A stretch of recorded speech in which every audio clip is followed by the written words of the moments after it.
Biryani. Non veg சாப்பிடுறவங்களுக்கு ரொம்ப ரொம்ப புடிச்ச உணவு பிரியாணி. இந்த பிரியாணி அப்படிங்கிற வார்த்தை பாரசீக மொழியிலேருந்து வரப்பட்டது. பெரியான் அதாவது வறுத்த அப்படிங்கிற ஒரு சொல்லு தான். பெரியான் அப்படிங்கிற சொல்லு தான் பிரியாணியா மாறுச்சு.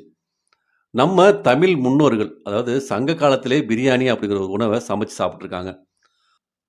புறநானூறுல ஊன் சோறு, ஊன் அடிசில் அப்படிங்கிற ஒரு வார்த்தை வருது. அதாவது 33வது பாடல், 113வது பாடல், 382, 399 இந்த பாடல்கள்லாம் ஊன் அடிசில் அப்படிங்கிற ஒரு வார்த்தை வருது.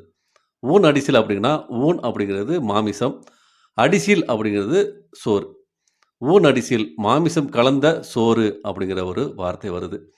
நம்மளோட தமிழர்கள் அப்பவே பிரியாணிங்க அப்படிங்கிற ஒரு உணவ தயார் பண்ணி சமைச்சு சாப்பிட்டுருக்காங்க. இது இல்லாம மதுரை காஞ்சி அப்படிங்கிற ஒரு நூல்லையும் ஊன் அடிசில் அப்படிங்கிற ஒரு விஷயத்த சொல்லியிருக்காங்க. எனக்கு தெரிஞ்சு யாரோ ஒரு சோம்பேறி தான் கறிய தனியாவும், சோறும் தனியாவும் சமைச்சு சாப்பிடாம, ஒண்ணா போட்டு சாப்பிடுவோம் அப்படின்னு சொல்லி, அது வந்து கிளிக் ஆகி எல்லாருக்கும் புடிச்ச மாரி ஆயிருக்கும் அப்புட்ன்னு நான் நெனைக்கிறேன்.